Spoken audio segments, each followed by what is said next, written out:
नमस्कार। आज हम स्टार्ट करेंगे BSc part 2 paper third electrochemistry में। हम देखेंगे ऊष्मागतिकी फलन की गणना हम विद्युत वाहक बल से किस तरह से कर सकते हैं। ऊष्मागतिकी फलन जैसे डेल जी, डेल एच और डेल एस की गणना हम विद्युत वाहक बल से करना देखते हैं। ये यूँ भी इम्पॉर्टेंट है कि न्यूमेरिकल पॉइंट ऑफ व्यू से हम इन डेल जी, डेल एच और डेल एस को हम किस तरह से कैलकुलेट कर सकते हैं, ये हम यहाँ पर देखेंगे। देखिए, सबसे पहले हम देखते हैं कि डेल जी की हम गणना कैसे करेंगे। हम ये जानते हैं कि minus del G is equal to NFE, ये हमने पहले पढ़ा था और इसी फॉर्मूला से हम डेल जी की गणना करेंगे। और दूसरा है कि डेल एच की हम गणना कैसे करेंगे।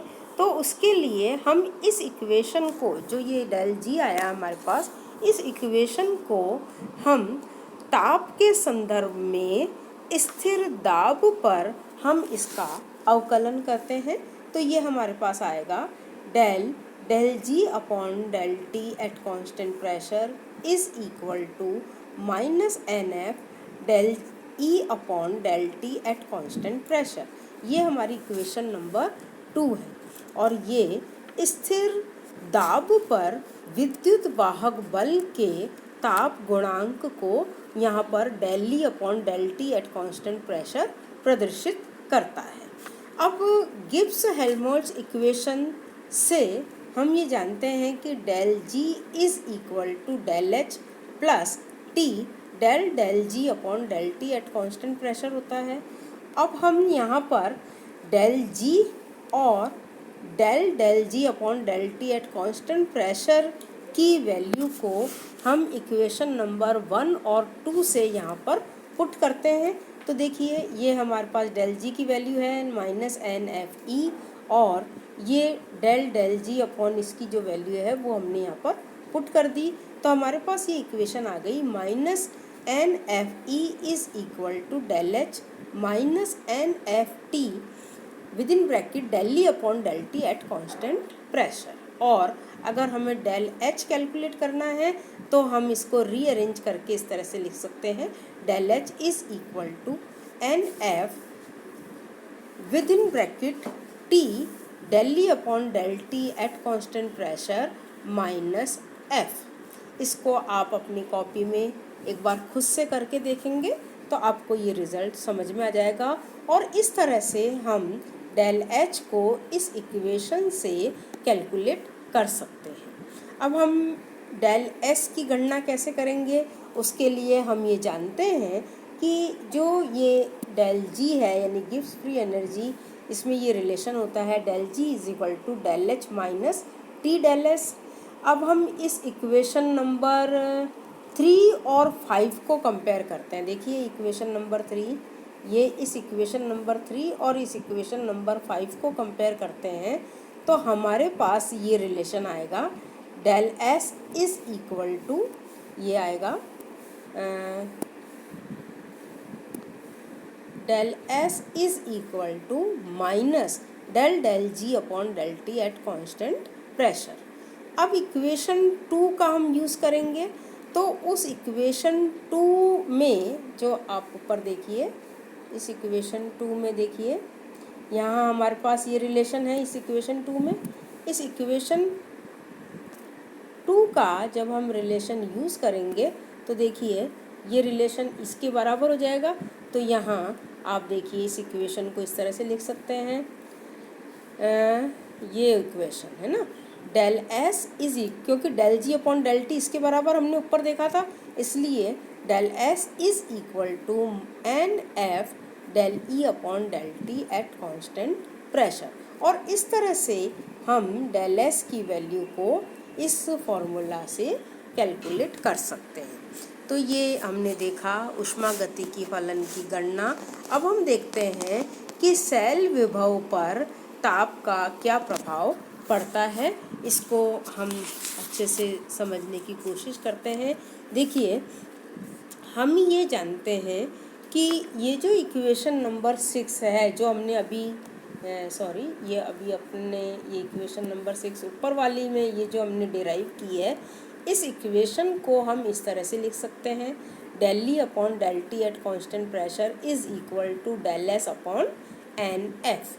यहाँ पर हम इसको और रीअरेंज करके इस तरह से भी लिख सकते हैं, D E is equal to del S upon N F D T. ये हमारी इक्वेशन नंबर 7 है। अब माना कि T1 और T2 ताप पर E1 और E2 ये सेल के विद्युत वाहक बल है, तो हम इस इक्वेशन 7 को हम इंटीग्रेट करते हैं। तो ये इक्वेशन 7 के इंटीग्रेशन से हमें ये प्राप्त होगा, within limit E1 to E2 DE is equal to del S upon N F, ये कांस्टेंट है बाहर निकाल लिया, और within limit T1 to T2 DT, तो है ना। तो अब चूँकि ये जो del S है उसकी वैल्यू टेम्परेचर पर डिपेंड नहीं करती है, इसलिए हमने इसको कांस्टेंट माना है। और जब हम इसका इंटीग्रेशन करेंगे तो हमारे पास ये रिज़ल्ट आएगा, E2 minus E1 is equal to del S upon N F T2 minus T1, और E2 minus E1 is equal to del S upon N F T2 minus T1। तो ये इस तरह से हमारे पास, या हम इसको T1 को इधर भी शिफ्ट कर सकते हैं। और अगर सेल पोटेंशियल को 25 डिग्री सेंटीग्रेड पर मेज़र करना हो, जनरली जो किया जाता है, तो सेल पोटेंशियल की वैल्यू जो होगी वो होगी ET is equal to E25 degree centigrade plus del S upon N F T minus 25 degree centigrade, और ET is equal to E298 plus del S upon N F T minus 298। और इस तरह से हम किसी टेम्परेचर T पर हम विद्युत वाहक बल या सेल पोटेंशियल हम कैलकुलेट कर सकते हैं। अब हम देखते हैं कि सेल का विद्युत वाहक बल को हम किस तरह से ज्ञात कर सकते हैं, measurement of EMF of a cell. तो सेल के विद्युत वाहक बल का जो मान है वो वोल्टमीटर की सहायता से हम सही प्राप्त नहीं कर सकते हैं। उसके दो कारण हैं। एक तो है कि जब वोल्टमीटर को सेल से जोड़ा जाता है तो सेल से अल्प मात्रा में विद्युत धारा निकल जाती है और यह विद्युत वाहक बल में परिवर्तन कर देती है, क्योंकि इलेक्ट्रोड अभिक्रिया घटित हो जाती है और इलेक्ट्रोड के निकट की जो सांद्रता है वो परिवर्तित हो जाती है। तो ये थोड़ा इम्पॉर्टेंट पॉइंट है, ये आपके बुक में नहीं है, इसको आप ज़रूर अपनी कॉपी में नोट कर लीजिए। दूसरा कारण है, कुछ रिएक्शन प्रोडक्ट या जो अभिक्रिया उत्पाद है वो इलेक्ट्रोड पर एकत्रित होकर बैक EMF उत्पन्न कर देते हैं, और जिसे हम ध्रुवीकरण या पोलराइजेशन कहते हैं। इस परेशानी को, इस डिफ़िकल्टी को दूर करने के लिए हम यहाँ पर पोटेंशियोमीटर यूज़ करते हैं और इसीलिए हम वोल्टमीटर यूज़ नहीं करते हैं। तो देखिए इसका ये सर्किट बना हुआ है, यहाँ पर आप इस सर्किट को ध्यान से देखिए। जो ये AB है, AB, ये देखो ये सर्किट है ना AB, ये यूनिफॉर्म क्रॉस सेक्शन वायर है ना। और यहाँ पर जो C है ये स्टोरेज बैटरी है, जिसकी जो वैल्यू है वो इसके EMF की वैल्यू जो सेल दिया गया है उसके EMF से अधिक होती है, और X वो सेल है जिसका कि हमें EMF डिटरमाइन करना है यहाँ पर, और जो S है ये मानक सेल है जिसका हमें विद्युत वाहक बल पता है, और G यहाँ पर गैल्वेनोमीटर है और के ये स्लाइडिंग कॉन्टैक्ट है। और इस तरह से ये इसका डायग्राम का डिस्क्रिप्शन हमने देखा। अब देखिए ये जो स्टोरेज बैटरी है, स्टोरेज बैटरी सी को हम ए और बी से जोड़ देते हैं और इस प्रकार इस स्टोरेज बैटरी का ईएमएफ इस संपूर्ण तार या वायर ए बी में जो है वितरित हो जाता है। अब मापे जाने वाले सेल एक्स को के एक टर्मिनल को हम ए से इस प्रकार जोड़ते हैं कि इसका ईएमएफ सी के ईएमएफ का विरोध करे और दूसरा टर्मिनल रेजिस्टेंस गैल्वेनोमीटर जी द्वारा स्लाइडिंग कॉन्टैक्ट के से जोड़ देते हैं।